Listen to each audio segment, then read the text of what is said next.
बिस्मिल्लाहिर्रहमानिर्रहीम। मैं हूं मलिक सुफ़ियान और हम डिस्कस करने जा रहे हैं केमिस्ट्री मोमेंट चैनल पर बहुत ही इंपॉर्टेंट टॉपिक है हाइब्रिडाइजेशन। लास्ट वीडियो हमने डिस्कस की थी वेस्पर थ्योरी के, और वेस्पर थ्योरी में हमने चूँकि उसका रिलेशन डिस्कस किया था हाइब्रिडाइजेशन के साथ, तो इसलिए मैंने ज़रूरी समझा कि अब नेक्स्ट वीडियो जो है वो हाइब्रिडाइजेशन पर ही बना ली जाए।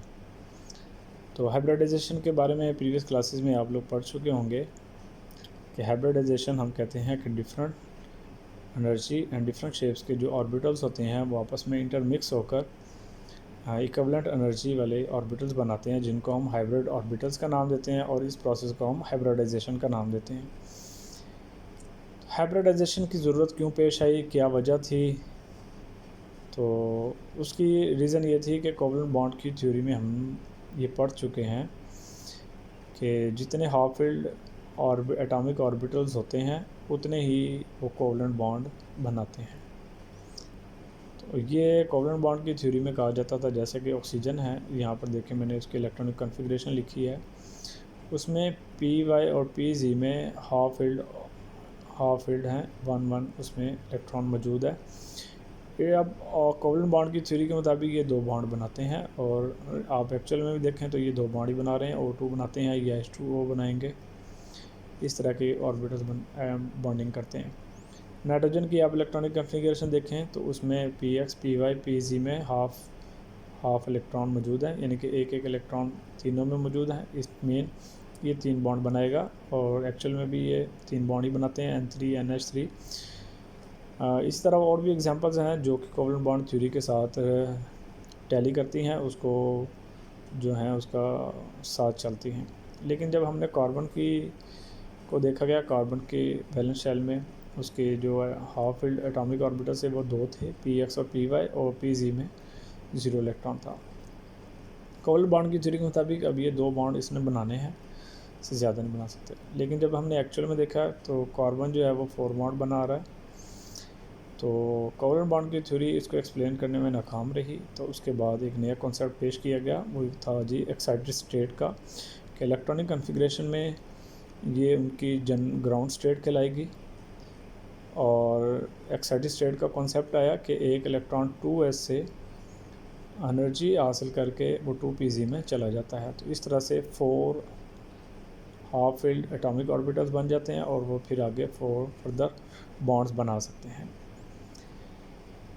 अब क्वेश्चन यहाँ पर ये अराइज होता है कि इसको इलेक्ट्रॉन जो है, उसको इलेक्ट्रॉन्स को एनर्जी कहाँ से मिलती है जिससे वो जंप करके वो पी में इलेक्ट्रॉन चला जाता है।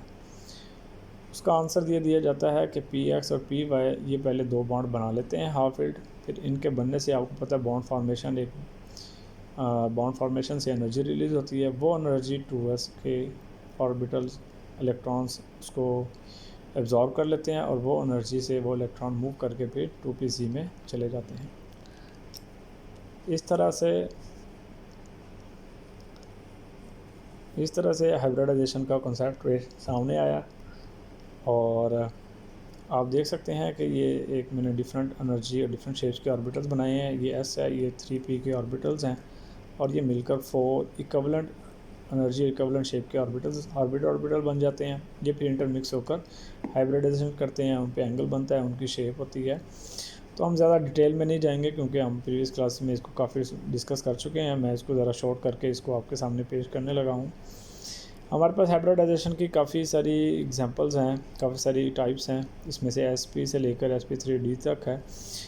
इनके में होता क्या है, इसमें 1s और 1p मिलकर 2sp हाइब्रिड ऑर्बिटल्स बनाएंगे। इनकी लीनियर शेप होगी। इसकी example CH triple bond CH और बेरिलियम क्लोराइड होगा BeCl2, इनका एंगल 180 का बनेगा। इसी तरह sp2 में 1s होगा, 2p होगा, और टोटल काउंट करेंगे तो 3sp2 हाइब्रिड ऑर्बिटल्स बनेंगे। ट्राइगोनल प्लेनर है, और CH2 double bond CH2 BeCl3 और 120 का क्या बनेगा, उसमें एंगल बनेगा। इसी का sp3 है, 1s और 3p है, 4 sp3 हाइब्रिड ऑर्बिटल्स बनेंगे। यानी कि जितने हाइब्रिड ऑर्बिटल्स बनेंगे, यहाँ से आप ये काउंटिंग देख लें, 2 3 4 5 6 7, उसी तरह से ये हाइब्रिडाइजेशन क्या बन जाएंगी। ठीक है, तो टेट्राहेड्रल स्ट्रक्चर बनेगी CH4 CH3 CH3 109.5 एंगल बनेगा। sp3d में देखिएगा 1s और 3p और 1d मिलकर sp3 5 sp3d बनाएंगे। ट्राइगोनल बाईपैरामिडल उनकी शेप होगी, ज्योमेट्री होगी PCl5। यहाँ पर याद रखिएगा दो तरह की हमारी पोजीशन होती है इस ज्योमेट्री बनाते हुए, इक्वेटोरियल पोजीशन होती है और एक एक्सियल पोजीशन होती है। इक्वेटोरियल पोजीशन पर 120 का एंगल बनेगा इसका और एक्सियल पोजीशन पर 90 का एंगल बनेगा। sp3d2 में देखिएगा 1s 3p और 2d मिलकर 6 sp3d2 ऑक्टाहेड्रल स्ट्रक्चर बनेगी। SF6 इसकी एग्जांपल है, 90 का एंगल इनमें बनता है। sp3d3 में 1s 3p 3d और 7 sp3d3 बनेगा। पेंटागोनल बाईपैरामिडल इसकी ज्योमेट्री होगी। IF7 इसकी एग्जांपल है। 90 का एंगल इसका बनेगा इक्वेटोरियल और एक्सियल पोजीशन के दरमियान में, और इक्वेटोरियल पोजीशन के ऊपर इसका 72 का एंगल बनता है। तो अगर आप ये चीज़ें याद रख लेते हैं 2 3 4 5 6 7 से आपके पास ये हाइब्रिडाइजेशन बनेगी और ये उसकी क्या बनेगी, शेप बनेगी, और ये उसके एंगल बनेंगे और एग्जांपल्स आपको खुद ब खुद समझ आ जाएगी। हम किसी भी एटम की हाइब्रिडाइजेशन को कैसे कैलकुलेट कर सकते हैं, मैंने यहाँ पर एक फार्मूला से लिखा है, वो देखिएगा। हाइब्रिडाइजेशन ऑफ सेंट्रल एटम, यानी कि कोई भी सेंट्रल एटम की हमने हाइब्रिडाइजेशन फाइंड आउट करनी होती है, वो कैसे करते हैं। हाफ करेंगे हम किसको, वैलेंस इलेक्ट्रॉन सेंट्रल एटम में जितने पाए जाते हैं वो यहाँ पर हम लिख देंगे, और नंबर ऑफ मोनोवैलेंट एटम यानी कि उस सेंट्रल एटम के साथ जिसकी एक वैलेंसी होती है वो कितने उसके साथ इर्द गिर्द अटैच हैं। याद रखिएगा मोनोवैलेंट हो यानी कि उसकी वैलेंसी एक हो, और वैलेंसी एक वाले आपको पता है कौन से होते हैं, अल्कली मेटल्स होते हैं, और 13 ग्रुप्स के जो फ्लोरीन क्लोरीन ब्रोमीन है वो सारे मोनोवैलेंट होते हैं। तो वो यहाँ पर जितने भी होंगे, वो जितने होंगे टोटल काउंट करके हम यहाँ पर एंटर कर देंगे, 1 है 2 है 3 है, वो यहाँ पर एंटर कर लेंगे। नेक्स्ट क्या होगा, पॉजिटिव चार्ज नेगेटिव चार्ज किसी भी एलिमेंट पर जितना होगा, अगर ओवरऑल मॉलिक्यूल के ऊपर है तो उसको हम यहाँ पे लिख लेंगे, अगर उसके ऊपर पॉजिटिव चार्ज जितना होगा वो यहाँ पर लिख लेंगे। एग्जांपल के साथ आपको जो है ना वो आसानी से समझ आ जाएगी। मैं इसको आपके सामने पेश करता हूँ एग्जांपल के साथ। ये देखिएगा NH3 की मैंने एक एग्जांपल ली है। आपको पता है नाइट्रोजन में 5 इलेक्ट्रॉन्स होते हैं वैलेंस शेल में, और आप देखिएगा मोनोवैलेंट हाइड्रोजन है और ये 3 क्वांटिटी में 3 है, तो यहाँ पर ये हमारे पास 3 आ जाएगा। और आपको मालूम है इसके ऊपर पॉजिटिव और नेगेटिव चार्ज कोई भी नहीं है, तो 0 0 हम वैल्यू पुट कर देंगे। डिवाइड करेंगे हम 2 के साथ, 5 और 3 8 डिवाइडेड बाई 2 4, और 4 से फिगर से मैंने आपको बताया था कि वो क्या होगा, sp3 होगा। इसी तरह H2O की आप एग्जांपल लीजिएगा। 6 ऑक्सीजन में वैलेंस शेल में इलेक्ट्रॉन्स होते हैं और हाइड्रोजन मोनोवैलेंट है, तो 2 आ जाएगा, और पॉजिटिव और नेगेटिव चार्ज 0 0 है। डिवाइड करेंगे 2 के साथ, आंसर फिर क्या आएगा 4 और sp3 हाइब्रिडाइजेशन होगी। इसी तरह SO3 में देखिएगा सल्फ़र के वैलेंस शेल में 6 इलेक्ट्रॉन्स होते हैं वैलेंस शेल में, और ऑक्सीजन आपको मालूम है ये मोनोवैलेंट नहीं है, इसकी जो वैलेंसी होती है -2 होती है, इस वजह से ये इसको 0 लिखेंगे। तो आपको मालूम है कि इस पर भी कोई चार्ज नहीं है, तो 0 0 हो जाएगा। डिवाइड बाई 2, तो आंसर क्या आएगा 3 आपको मालूम है sp2 हाइब्रिडाइजेशन के लिए हाइब्रिड ऑर्बिटल्स होते हैं इसमें। इसी तरह SO4 -2 में देखिएगा 6 इसके वैलेंस शेल में होंगे, मोनोवैलेंट कोई नहीं है, 0 होगा 0 -2 यहाँ पर मौजूद है, तो हम 2 का यहाँ पर क्या करेंगे, इसमें 2 की जो चार्ज है वो 2 हम ऐड करेंगे, माइनस नहीं ऐड करना, याद रखिएगा 2 ऐड करेंगे तो 6 + 2 कितना होंगे 8 डिवाइडेड बाई 2। यहाँ पर भी sp3 हाइब्रिडाइजेशन बनेगी।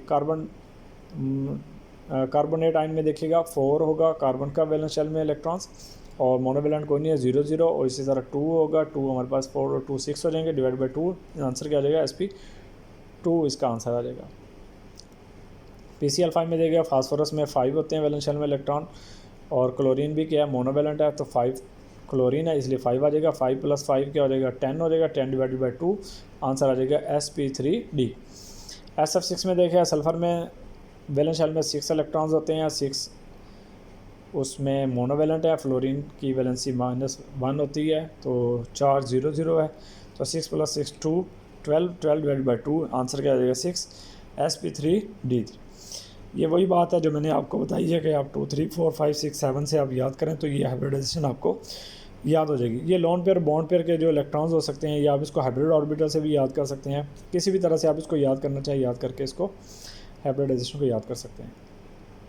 एक और भी मैं इंफॉर्मेशन आपको देखा जाऊँ, sp2 sp3 में s और p करेक्टर कितना पाया जाता है। sp में 50% P और S का 50% करेक्टर पाया जाता है। sp2 में S 33.33 होता है और P में 66.66 होता है और sp3 में 25% S होता है और 75% क्या होता है, P करेक्टर पाया जाता है।